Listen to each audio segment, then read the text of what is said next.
ਸਤਿ ਸ਼੍ਰੀ ਅਕਾਲ ਜੀ ਸਾਰਿਆਂ ਨੂੰ। ਸੁਬਹ ਤਿਆਰ ਹੋ ਰਹੇ ਹਾਂ, ਕੰਮ ਧੰਦੇ ਕਰਕੇ ਪੈਂਦੇ ਨੇ ਸੁਬਹ, ਫਿਰ ਤਾਂ ਕੰਮ ਧੰਦੇ ਉਨੇ ਹੀ ਖੜੇ ਹੋਏ ਹੁੰਦੇ ਨੇ ਸਾਰੇ ਕੰਮ ਕਰਨ ਨੂੰ। ਸੋ ਬਸ ਇਹੀ ਜ਼ਿੰਦਗੀ ਹੈ, ਐਵੇਂ ਜ਼ਿੰਦਗੀ ਚੱਲਦੀ ਰਹਿੰਦੀ ਹੈ। ਹੋਰ ਕਿਹੜੀ ਜ਼ਿੰਦਗੀ ਨੂੰ ਫੁੱਲ ਲੱਗੇ ਹੋਏ ਹੁੰਦੇ ਨੇ।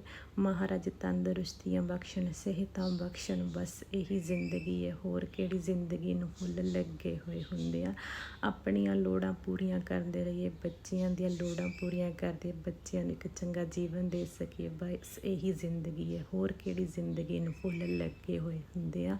ਭੈਣ ਭਰਾ ਖੁਸ਼ ਰਹਿਣ ਆਪਣੀ ਜ਼ਿੰਦਗੀ ਦੇ ਵਿੱਚ, ਬਸ ਇਹੀ ਜ਼ਿੰਦਗੀ ਹੈ। ਹੋਰ ਕਿਹੜੀ ਜ਼ਿੰਦਗੀ ਨੂੰ ਫੁੱਲ ਲੱਗੇ ਹੁੰਦੇ ਆ। ਮਾਂ ਬਾਪ ਤੰਦਰੁਸਤ ਨੇ, ਬਸ ਇਹੀ ਜ਼ਿੰਦਗੀ ਹੈ। ਹੋਰ ਕਿਹੜੀ ਜ਼ਿੰਦਗੀ ਨੂੰ ਫੁੱਲ ਲੱਗੇ ਹੋਏ।